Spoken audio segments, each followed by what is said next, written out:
அனைவருக்கும் கோபிநாத்தின் அன்பு வணக்கங்கள் நண்பர்களே. பொதுவாக நமது பூஜை அறையிலே நம்ம சில வழிபாடு செய்யும் பொழுது மங்களகரமான அறிகுறிகள் சில ஏற்படும் பொழுது நம் மனமானது மகிழ்ச்சியாக இருக்கும்.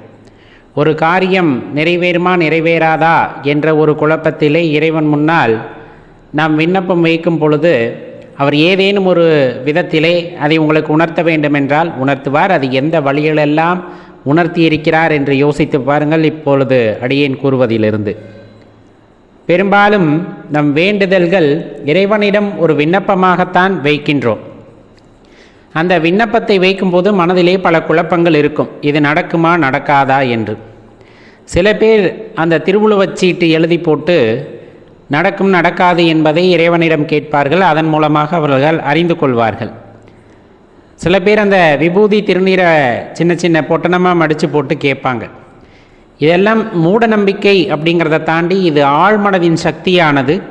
இந்த பிரபஞ்சத்தின் ஈர்ப்பு விசையின் காரணமாக நாம் அறிந்து கொள்ள வேண்டும் என்ற விதி இருப்பின் இதன் மூலமாக தெரியப்படுத்தும். இது நிறைய பேர் அனுபவத்திலே கண்ட உண்மையும் கூட.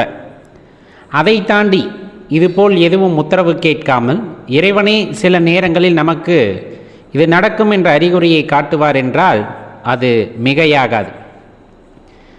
வீட்டிலே பூஜை அறையாக இருக்கட்டும், இல்லை ஆலயங்களுக்கு நீங்கள் செல்வதாக இருக்கட்டும், அங்கு நீங்கள் வழிபாட்டை செய்கிறீர்கள் அப்படிங்கும் போது ஒரு விண்ணப்பத்தை இறைவனிடம் வைக்கிறீர்கள் என்னும் பொழுது தெளிவாக தெரிந்து கொள்ள வேண்டும். அலங்காரம் நிறைய பண்ணியிருப்பாங்க, பூக்களால் நிறைய அலங்காரம் பண்ணியிருப்பாங்க. அந்த பூக்களால் அலங்காரம் பண்ணியிருக்கும் போது நம்ம மனதார வேண்டிக் கொள்ளும் பொழுது ஐயா எனக்கு உத்தரவு கொடு அப்படின்னு சொல்லி அடுத்த ஒரு நிமிடத்திற்குள்ள, ஒரு நிமிடமே ரொம்ப அதிகம், நிறைய விஷயங்கள் அடியேன் கூட அதை அனுபவப்பட்டிருக்கின்றேன். ஒரு நிமிடம் கூட அதிகம். மனதிலே நினைத்து வேண்டுதலை நிறைவேற்றி வை அப்படின்னு சொன்ன அடுத்த வினாடி அலங்காரத்திலிருந்து ஒரு பூவாவது, அதுவும் சில நேரங்கள் அடியேன் கண்டிருக்கிறேன், துள்ளி குதித்து பூக்கள் கீழே விழுந்திருக்கின்றன. பூ ஒரே ஒரு பூ மட்டும் விந்தையாகத்தான் இருக்கும். ஆனால் ஈஸ்வரனின் கருணை மிகப்பெரிய கருணை. நீங்கள் நம்பிக்கை வைத்து விட்டால் போதும், அது உங்களுக்கு உணர்த்தும் வகையிலே அந்த அறிகுறிகள் இருக்கும். சில நேரங்களில் சரசரவென்று அலங்காரத்திலிருந்து பல பூக்கள் கீழே விழுகும். அதை வைத்து நாம் உணர்ந்து கொள்ளலாம், மங்களமான காரியம் கண்டிப்பாக நாம் நினைத்தது நிறைவேறும் அப்படின்ட்டு தெரிந்து கொள்ளலாம். சில நேரங்களிலே அந்த ஆலயத்திலோ அல்லது நம்ம வீட்டிலோ பூஜை அறையிலோ வழிபாடு செய்யும் பொழுது இந்த பள்ளி சத்தம் எழுப்பும். அது நீங்கள் வேண்டி முடிப்பதற்குள் அந்த சத்தமானது உங்களுக்கு கொடுக்கும். அது நம்ம கிராமப்புறங்களிலே எப்பவும் உள்ள வழக்கம்தான். அப்படி அந்த உத்தரவு கிடைத்து விட்டாலும் அந்த காரியமானது கண்டிப்பாக நிறைவேறும் என்பதை நம் மனதார உணர்ந்து கொள்ள முடியும். இன்னும் சில அறிகுறிகள் இருக்கின்றன. இது எல்லாம் ஆழ்ந்த வழிபாடு செய்யும் போது உணர்ந்து கொள்ளக்கூடியது. தன்னை மறந்த நிலையிலே கண்ணை மூடி அப்பா அம்மா இதை எனக்கு நடத்தி கொடு அப்படின்னு வேண்டிக் கொண்டு இருக்கும் பொழுது சில பேருக்கு அசரீரியாக அந்த குரலானது கேட்கும். அது நடக்குமா நடக்காதா இன்னும் செய் அப்படிங்கிறது அசரீரியாக கேட்கும். அசரீரியாக கேட்கறது அவர்களுக்கு மட்டும் கேட்குமா, பக்கத்தில் இருப்பவர்களுக்கும் கேட்குமா அப்படின்னா அவர்களுக்கு மட்டும்தான் கேட்கும். உண்மை, இது அனுபவத்திலே கண்டவர்களுக்கு தெரியும். அசரீரியாக அவ்வொலியானது கேட்கும். என்ன செய்ய வேண்டும் அடுத்து என்பது முதல் கொண்டு அந்த அசரீரி சொல்லும். இல்லையா திடீர்னு ஒரு வாசம் அந்த இடத்துல வரும். பூஜை அறையில் ஒரு வாசம், இனம் புரியாத மனம், ஒரு திடீர்னு மல்லிகைப்பூ மனமோ திருநீர் மனமோ சந்தன வாசமோ இன்னும் பூக்களில் மிகவும் அருமையான வாசனை கொண்ட பூக்களின் மனமோ உங்களுக்கு அங்கே தோன்றுகிறதுனா இறைவனின் இருப்பை உணர்ந்து கொள்ளலாம். அதுவும் உங்களுக்கு நல்ல ஒரு அறிகுறி தான். ஆம் செய்யலாம் என்ற உத்தரவின் வழியாக அது இருக்கும் அப்படிங்கிறத தெளிவாக புரிஞ்சுக்கணும். ஏன்னா இறைவன் மனித ரூபம் ஏற்று நமக்கு வழிகாட்டுகிறார். நம்ம இன்றைக்கி இருக்க சூழ்நிலையில் யாரையுமே நம்புறது இல்லையா, அதனால் அந்த மனிதன் சொல்வது உண்மையா பொய்யா என்பது நமக்கு தெரிவது இல்லை. அதனால் சில நேரங்களில் நம்ம அதை உதாசீனப்படுத்தி விடுவோம். அடியேன் ஏன் இதை கூறுகிறேன் என்றால், நீங்கள் ஒன்று விண்ணப்பம் வைப்பதற்காக ஆலயத்திற்கு சென்றிருக்கிறீர்கள் என்றால் அந்த ஆலயத்திலே முகம் தெரியாத ஒரு நபர் சிறு வயதாகவோ குழந்தைகளாகவோ வயோதிகர்களாகவோ, பெரும்பாலும் வயோதிகர்களாக நம் அருகிலே இறைவன் வருவதும் உண்டு. நீங்கள் அவரிடமோ அல்லது அத்தாயிடமோ எதையும் சொல்லியிருக்க மாட்டீர்கள். மனதிலே நினைத்து கொண்டு அமைதியாக இருக்கின்ற சூழ்நிலையிலே உங்கள் அருகாமையிலே வந்து உங்கள் கஷ்டத்தை கேட்பது போல கேட்டு உங்கள் மனதில் இருக்கின்ற கேள்விக்கு பதிலை சொல்லிவிட்டு சென்றிருப்பார்கள். இறைவன் மனித ரூபேனா அப்படின்னு சொல்கிறாங்க இல்லையா, இப்படியும் வந்து உங்களுக்கு வழிகாட்டி சென்றிருப்பார்கள். நடக்குமா நடக்காதா அப்படிங்கிறது. இதை ரொம்ப தேடுதல் உடையவர்களுக்குத்தான் இப்போது நாம் சொல்வது எல்லாம் நடக்கும். ஏனோ தானோ என்று கேட்பவர்களுக்கல்ல. ஒரு இக்கட்டான சூழ்நிலை, அச்சூழ்நிலையை நாம் கடந்து வந்தாதான் வாழ்க்கையை கடந்து போக முடியும் அப்படிங்கிற ஒரு இக்கட்டான சூழ்நிலையில் இருக்கும்போது மனம் வெதும்பி அழுது அல்லது ரொம்ப ஏக்கத்துடன் இறைவனிடம் கேட்கும் பொழுது இது கண்டிப்பாக நடக்கும். உங்கள் வாழ்க்கையில் எத்தனை பேருக்கு இது நடந்திருக்கிறது என்று யோசித்து பாருங்கள். ஆலயங்களுக்கு செல்லும் பொழுது முகம் தெரியாத நபரோ அல்லது யாரேனும் ஒருவர் வந்து உங்கள் மனதிலே உள்ள கேள்விக்கு பதிலை சொல்லிவிட்டு காணாமல் போயிருப்பார்கள். உண்மை. நீங்கள் அப்புறம் தேடி பார்த்தால் கூட அப்படி ஒரு நபரை நீங்கள் அங்கு பார்க்கவே முடியாது. சில பேருக்கு வந்து அந்த கோவில் அர்ச்சகர் ரூபத்தில் ஏதோ ஒரு அர்ச்சகர் மாதிரி வந்து நம்மளுக்கு சில விஷயங்களை சொல்லிவிட்டு சென்றிருப்பார்கள். இக்கோவிலில் இருக்கிறார்களா என்று தேடி பார்த்தால் அப்படி ஒரு அர்ச்சகரே அங்கு இருந்திருக்க மாட்டார். அல்லது அங்கு பணிபுரிபவர் போல வந்து இங்கே தான் நான் பணிபுரிகிறேன் அப்படின்னு சொல்லிட்டு நம்மக்கிட்ட நிறைய விஷயங்களை சொல்லியிருப்பாங்க, நிறைய உபதேசங்கள் சொல்லியிருப்பாங்க. நம்ம மனதானது தெளிவடைந்திருக்கும். மனம் தெளிவடைந்த நிலையிலே அவ்விடத்தை சுற்றி சுற்றி வந்திருப்போம். பிறகு அவ்வாலயத்திலே விசாரித்தால் அப்படி ஒரு நபர் அங்கு இருந்ததே இல்லை என்றும் கூறுவார்கள். இப்போ இதெல்லாம் இறை அனுபவங்கள். இறை அனுபவங்கள் ஒவ்வொருத்தருக்கும் ஒவ்வொரு மாதிரி கிடைக்கும். எல்லாத்துக்குமே ஒரே மாதிரி கிடைக்க வேண்டும் என்ற அவசியம் இல்லை. திக்கு தெரியாமல் நாம் சுற்றி கொண்டிருக்கின்றோம் அப்படிங்கும் போது அமைதியாக மனதை ஒருநிலைப்படுத்தி இறைவனிடம் பிரார்த்தித்து கொள்ளும் பொழுது, எனக்கு இந்த சூழ்நிலையிலிருந்து விடுதலை கொடுக்க வேண்டும், எனக்கு இந்த சூழ்நிலையிலிருந்து நான் மீண்டு வர வேண்டும், நீதான் வழிகாட்ட வேண்டும் என்று உறுதியான மனதுடன் நீங்கள் கேட்டுக்கொள்கிறீர்கள் அப்படின்னா கண்டிப்பாக ஏதேனும் ஒரு வடிவத்திலே இறைவன் அங்கு வருவார். இதெல்லாம் அந்த கிரிவலம் போகிறவங்க, அதுலேயும் குறிப்பாக சதுரகிரிக்கு, வெள்ளியங்கிரி மலைக்கு, பொதிகை மலை, இந்த மாதிரி மலையேற்றம் செய்கிறார்கள் அல்லவா, அவர்கள் எல்லாம் கேட்டால் புரியும். இறைவன் நாய் வடிவத்திலே, பைரவர் வாகன வடிவத்திலே வந்து அங்கு இருக்கக்கூடிய நபர்களுக்கு, அங்கு செல்லக்கூடிய நபர்களுக்கு வழிகாட்டுவார். இது இன்றளவும் நடந்து கொண்டிருக்கிறது. அடியேன் ஒரு முறை சதுரகிரியிலே இதன் அனுபவத்தை பெற்றேன். திக்கு தெரியாமல் நின்றுவிட்டால் நமக்கு வழிகாட்டுவதற்கு இறைவன் ஏதேனும் ஒரு உருவத்திலே அங்கு வந்து வழிகாட்டுகிறார். இதை பொய்யென்று யாராலும் உரைக்க முடியாது. அனுபவத்தில் கண்டவர்கள் ஏராளம் ஏராளம். இன்றும் இந்த பதிவை அவர்கள் கேட்டால் அவர்களுடைய அனுபவத்தை கீழே குறிப்பிடுவார்கள். நீங்கள் வேண்டுமானாலும் அந்த மாதிரியான மலையேற்றத்திற்கு அல்லது இந்த சதுரகிரி, வெள்ளியங்கிரி மலை போன்ற மலையேற்றங்கள் செய்தவர்களிடம் கேட்டு பாருங்கள். இந்த அனுபவமானது ரொம்ப சிறப்பானதாக இருக்கும். அப்படிப்பட்ட அனுபவங்களை எல்லாம் நாம் பெறுகிறோம் அப்படிங்கும் போது நம்முள்ள அந்த உள்ளார்ந்த உணர்வை பெற முடியும். இந்த இறை அனுபவம் அப்படின்னு சொல்கிறாங்கல்ல, அது என்ன இறை அனுபவம்? தெய்வத்தன்மை அப்படின்னு நம்ம சொல்கிறோம். நிறைய விஷயங்கள் அதை பற்றி நாமே பேசியிருக்கிறோம். தெய்வத்தன்மை நம்முள் இருக்கிறதா அப்படின்னா, தெய்வத்திற்கு என்ன தன்மை? கருணை, இரக்கம், அன்பு, மன்னிக்கும் மனப்பான்மை, இது எல்லாம் தான் தெய்வத்திடம் குடிகொண்டிருக்கிற ஒரு குணநலன்கள். தண்டிப்பது இறைவனாக இருக்க முடியாது, திருத்துவது இறைவனாக இருக்கலாம். அதே போல்தான் நம்மிடமும் இந்த அன்பு, கருணை, பாசம், அமைதி, மன்னிக்கும் மனப்பான்மை இதெல்லாம் இருந்தது அப்படின்னா கண்டிப்பாக நம்மளிடமும் என்ன இருக்குன்னு அர்த்தம்? அந்த தெய்வத்தின் அம்சம் இருக்கிறது, அந்த தெய்வ சக்தியானது இருக்கிறது என்பது அர்த்தம். அனைவரையும் அனுசரித்து போகக்கூடிய தன்மை, அனைவரும் இறைவன்தான் என்று உணர்ந்து செயலாற்றக்கூடிய தன்மை நம்மிடம் இருக்கிறது என்றால் நாமே தெய்வத்தின் அம்சமாக இருப்போம் அப்படின்னா அதில் எந்த மாற்று கருத்தும் இல்லை. யோசித்து பாருங்கள்.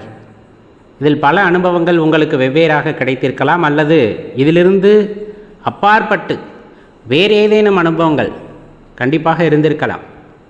சிலர் தெய்வங்களை நேரில் கூட கண்டிருக்கலாம். அவர்களுக்கான கொடுப்பனை, அவர்கள் மனது அவ்வளவு பக்குவப்பட்டிருக்கிறது என்பது பொருள். இதையெல்லாம் மூட நம்பிக்கை அது இதுன்னு தள்ளிட்டு போகிறவங்களுக்கு நம்ம இதை பற்றி பேசி புரிய வைக்கவே முடியாது. இதையெல்லாம் இறை அனுபவம் சார்ந்த விஷயங்கள்.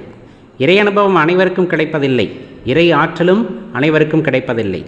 அவன் அருளாலே அவன் தாள் வணங்கி அப்படிங்கிற மாதிரி அவருடைய அருள் யாருக்கு இருக்கிறதோ இவற்றையெல்லாம் அவர்கள் உணர்ந்து கொள்ள முடிகிறது. அது பல தெய்வத்தின் பெயர்களால் நாம் வழிபட்டாலும் இறை அனுபவம் என்பது ஒன்றுதான் அப்படிங்கிறத தெளிவாக தெரிந்து கொள்ளுங்கள். இல்லை இதெல்லாம் வெறும் மூட நம்பிக்கை அப்படின்னா தவிர்த்துட்டு போயிடலாம். அப்படி என்ன பார்க்க போகிறோம் அப்படின்னா எக்ஸ்ட்ரா சென்சரி பர்செப்ஷன் அப்படின்ட்டு சொல்லுவாங்க, ESP அப்படின்னு சொல்லிட்டு. அப்படின்னா என்ன அப்படின்னு கேட்க தோணுதில்ல. அதுதான் நம்ம 6வது அறிவு அப்படின்னு சொல்கிறாங்க இல்லையா, அந்த மாதிரி விஷயம். நம்ம உடலால், அதாவது நம்மளால் பார்க்க முடியாத, நம்மளால் தொட்டு உணர முடியாத விஷயங்கள் இருக்கின்றன அல்லவா, அதையெல்லாம் உணரக்கூடிய ஆற்றல் அப்படின்ட்டு ஒன்று மனிதர்களுக்கு உண்டு. அது இல்லவே இல்லைன்னு சொல்கிறவங்க ஒரு சாரார், இருக்குது என் வாழ்க்கையில் நான் அனுபவிச்சிருக்கேன் நம்புங்க அப்படின்னு சொல்கிறவங்க ஒரு சாரார்.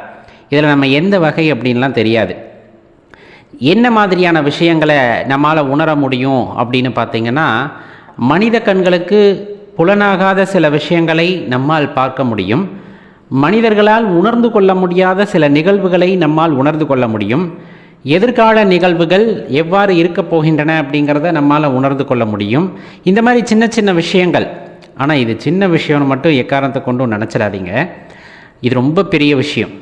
இப்போ உதாரணத்துக்கு ஒரு விஷயம் எடுத்துக்கலாம். ஒரு 100 பேர் கொண்ட கூட்டத்தில் சில பேருக்கு கணிதமே வராது. கணிதம் அப்படின்னாலே அவங்களுக்கு வெறுப்பாக இருக்கும். எல்லா மனுஷங்களும் ஒரே மாதிரி தானே, மூளை எல்லாத்துக்கும் ஒரே மாதிரி தானே இறைவன் படைத்திருக்கிறார். ஆனால் ஒரு சிலருக்கு கணிதம் வராது, சில பேர்த்துக்கு அறிவியல் வராது, சில பேர்த்துக்கு மொழி பாடங்கள் வராது. இப்போ எனக்கு வராது அப்படிங்கிறதுக்காக அந்த ஒரு சப்ஜெக்டே இல்லைன்னு நம்ம சொல்லிட முடியாது இல்லையா. அதனால தான் சொல்கிறது, இதை மூட நம்பிக்கைன்னு சொல்ல முடியாது. இறைவன் ஒவ்வொருத்தவருக்கும் ஒவ்வொரு மாதிரியான குணநலன்களை கொடுத்திருக்கிறார். அந்த வகையில் இந்த ESPன்னு சொல்லக்கூடிய எக்ஸ்ட்ரா சென்சரி பர்செப்ஷன் அப்படிங்கிறது ஒரு சிலருக்கு இருக்கத்தான் செய்கிறது. அது என்னப்பா நம்ம வாழ்க்கையிலையுமே நடக்குங்க. கொஞ்சம் பொறுமையாக யோசிச்சு பாருங்களேன். எங்கேயாச்சும் நீங்கள் போகிறீங்கன்னு வச்சுக்கோங்களேன், அந்த இடத்துக்கு நீங்கள் புதுசாக போன மாதிரியே இருக்காது. ஏற்கனவே இந்த இடத்துக்கு நம்ம வந்திருக்கோமோ அப்படிங்கிற ஒரு எண்ணம் வரும். வந்த மாதிரியே இருக்கும். இந்த இப்போ நிகழ்கின்ற நிகழ்வு முன்னரே நிகழ்ந்த மாதிரி நமக்கு தோணும். அதே போல் ரொம்ப முக்கியமாக பார்த்தீங்கன்னா, பிற்காலத்தில் நடக்கக்கூடிய சில விஷயங்கள், ஒரு வாரத்துக்கு அப்புறம், ஒரு 10 நாளைக்கு அப்புறம் இதெல்லாம் நடக்கும் அப்படிங்கிறது நம்மளுக்கு ஒரு வகையில் ஒரு பிம்பமாகவோ அல்லது காட்சியாகவோ நமது மனக்கண்களிலே தோன்றியிருக்கும். நம்ம சொல்லியிருப்போம், ஆனால் நம்பியிருக்க மாட்டாங்க. ஏன்னா சொல்கிற இடத்துல நாமும் இல்லை, கேட்குற இடத்துல பிறர் யாரும் இருக்கவும் மாட்டாங்க. நடந்ததுக்கப்புறம் தான் சொல்லுவாங்க, ஆமாம் இதை முன்னாடியே இவங்க சொன்னாங்க, நான் தான் கேட்கல அப்படிங்கிற மாதிரியான அந்த பதில்களையும் நம்மால் பார்க்க முடியும். இது இந்த இடத்துல மட்டும்தானா அப்படின்னு சொன்னால், சில அமானுஷ்ய விஷயங்கள் அப்படின்ட்டு இருக்கும். அமானுஷ்யம்னா மனித அறிவுக்கு எட்டாத சில விஷயங்களை அமானுஷ்யங்கள் அப்படின்ட்டு சொல்கிறாங்க. எப்படி நடக்குதுன்னே தெரியாது, அந்த விஷயத்தை நம்மளால் மட்டும் உணர்ந்து கொள்ள முடியும் அப்படிங்கிற சாராரும் இருக்கத்தான் செய்கிறார்கள். அது எப்படின்னா, இந்த கடவுள், பேய், இந்த மாதிரி எதிர்மறை ஆற்றல் இதெல்லாம் சொல்கிறாங்க இல்லையா, இதையெல்லாம் உணர்ந்து கொள்வதுமே அமானுஷ்யங்கள் அப்படிங்கிற அளவுக்கு போயிடுச்சு. ஏன்னா இயல்பான வாழ்க்கையில் இருக்கிற மனிதன் தன்னை தாண்டி ஒருவர் யோசிக்கிறார், அது ஒரு மிகையாக ஒருவருக்கு ஒரு உணர்வு ஏற்படுகிறது அப்படின்னா அதை சாதாரண மனிதன் ஏற்றுக்கொள்ள மாட்டான். நம்ம சொன்னாலுமே அதெல்லாம் என்னால் பார்க்க முடியல, என்னால் உணர முடியல, உன்னால் எப்படி முடியும் அப்படிங்கிற அந்த ஒரு கேள்வி. அதனால் நம்மளுக்கு முத்திரை குத்தப்படும். பொய் சொல்கிறார், அல்லது கொஞ்சம் மனநலம் கலங்கிடுச்சு போல், சித்தம் கலங்கிடுச்சு போல், இந்த மாதிரி நிறைய விஷயங்களை பேசுவாங்க. ஆனால் உண்மை தெளிவாக தெரிந்து கொள்ள வேண்டும்.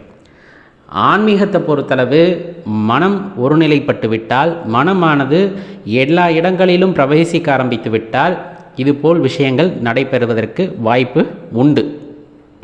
ஏன்னா மனது குழம்பிய நிலையில் இருக்கும்போது, பல விஷயங்களை யோசித்து கொண்டே இருக்கும்போது, இந்த மாதிரி நுண்ணிய விஷயங்கள், இயற்கையிலே நடக்கக்கூடிய மிகப்பெரிய அற்புதங்களை எல்லாம் நம்மால் உணர்ந்து கொள்ள முடியாது. தெளிவாக தெரிஞ்சுக்குங்க. விலங்குகள், பறவைகள், இவைகளுக்கெல்லாம் பார்த்திங்க அப்படின்னா நிலநடுக்கம் வரப்போகிறது, சுனாமி வரப்போகிறது, இயற்கை சீற்றம் ஏதாச்சும் வரப்போகிறத முன்னாடியே அது தெரிந்து கொள்கிறது. இல்லைன்னு யாருனாலையும் சொல்லவே முடியாது. யானையெல்லாம் இடம்பெயர்ந்து போயிடுமா நிலநடுக்கம் வருது அப்படின்னா, பறவைகள்லாம் பறந்து போயிடுமா. அப்போ ஒரு சலசலப்பு அங்கே இருக்கிறது அப்படின்னா இயற்கையில் ஏதோ மாற்றம் நிகழப்போகிறது என்பதை விலங்குகள் உணர்ந்து கொள்கின்றன. அப்படிங்கும் போது அந்த விலங்கு நிலையிலிருந்து அடுத்த நிலைக்கு வந்த மனிதனுக்கு அந்த உணர்வு இருக்குமா இல்லையா அப்படின்னு கேட்டால் கண்டிப்பாக இருக்கும். ஆனால் மனிதர்கள் அதை பயன்படுத்துவதில்லை, அதை பயன்படுத்தக்கூடிய வித்தை அவர்களுக்கு தெரிவதில்லை அப்படிங்கிறது தான் இங்கே சத்தியமான உண்மை. அப்போ இந்த தன்மையெல்லாம் ஒரு மனிதனுக்கு இருக்குமா? கண்டிப்பாக இருக்கும். அது ஏன் எல்லாத்துக்குமே இருக்கிறதில்ல? எல்லாத்துக்கும் இருக்குது. மனதை ஒருநிலைப்படுத்த வேண்டும்.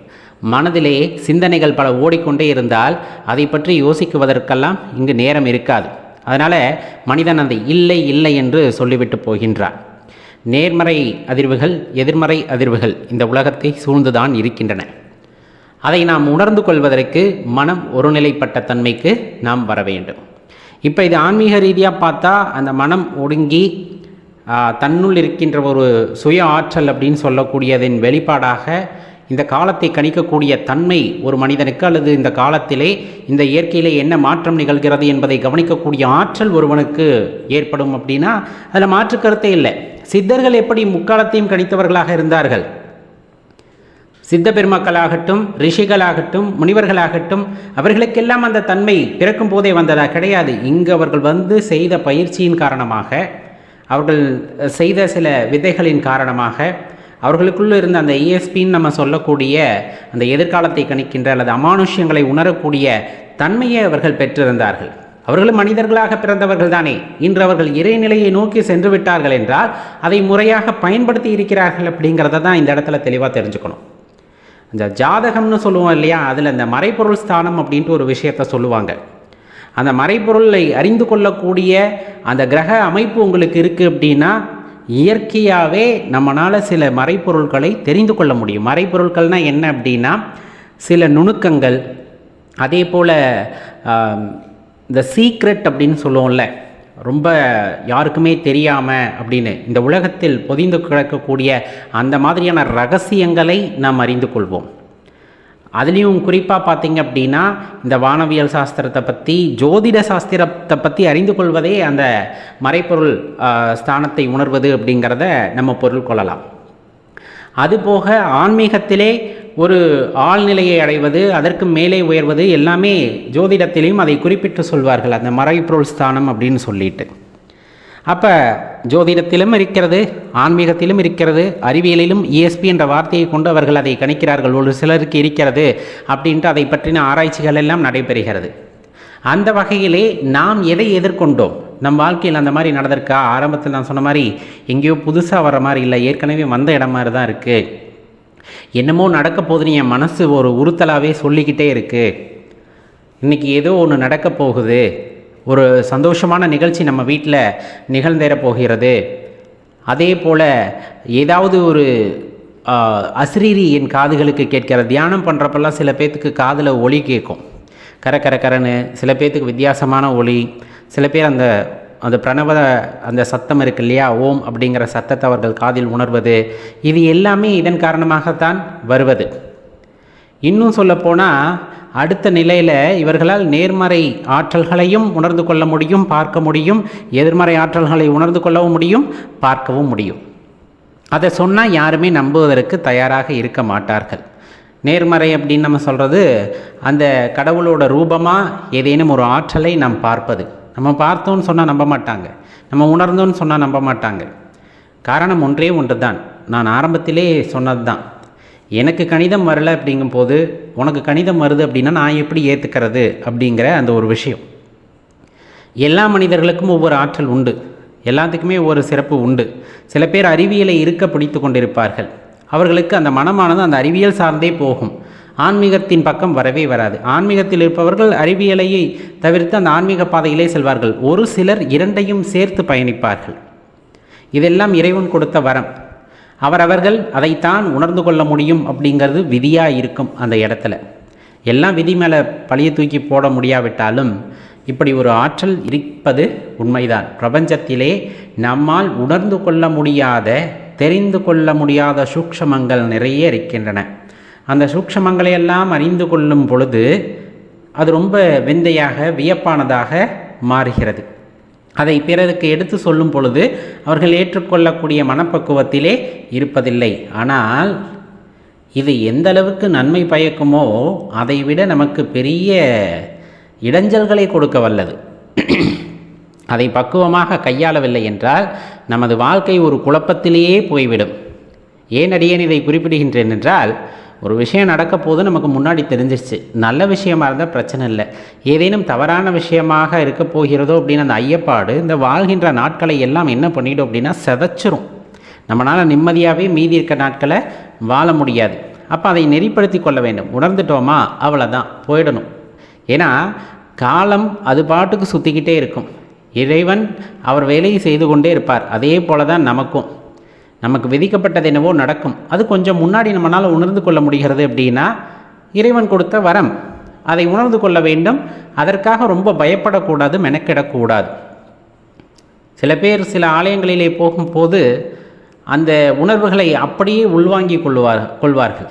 இந்த இடத்துல அந்த தெய்வாற்றல் நிறைந்திருக்கிறது அப்படின்னு சொல்கிறதா இருக்கட்டும், ஒரு வீட்டுக்குள்ளே போகும்போது இங்கே எதிர்மறை ஆற்றல் நிறைய கூடிக்கொண்டு இருக்குது. ஏன்னா அவங்களால் அதை உணர முடியும், சில பேரால் பார்க்கவும் முடியும். இதில் சில போலிகள் இருக்கத்தான் செய்வார்கள். பணத்திற்காக நான் அதை செய்கிறேன் இதை செய்கிறேன் அப்படின்னு சொல்கிறவங்க. ஆனால் உண்மையாலுமே உணர்ந்து கொள்ளக்கூடியவர்களும் இந்த பூமியிலே வாழ்ந்து கொண்டு தான் இருக்கிறார்கள். அவர்கள் இன்னும் கொஞ்சம் முயற்சி செய்தால் சித்த நிலையை எட்ட முடியும். அவர்களுக்கு வழிகாட்டுவதற்கான குரு முறையாக அமைந்து விட்டால் கண்டிப்பாக அவர்களும் அந்த சித்த நிலையை நோக்கி பயணிக்க முடியும். ஏனால் அவர்களால் இப்பொழுதே உணர்ந்து கொள்ள முடிகிறது. அப்படிங்கும்போது மனம் கிட்டத்தட்ட பக்குவப்பட்ட நிலையில்தான் அவர்கள் இருப்பார்கள். இப்போ அதுக்கு அடுத்து ஒரு குருவை தேடி அவர் மூலமாக உபதேசத்தை பெற்றுக்கொண்டு அதன் வழி நடக்கும் பொழுது கண்டிப்பாக அவர்களால் இன்னும் அடுத்த நிலைக்கு செல்ல முடியும். அப்படிங்கிறது தான் உண்மை.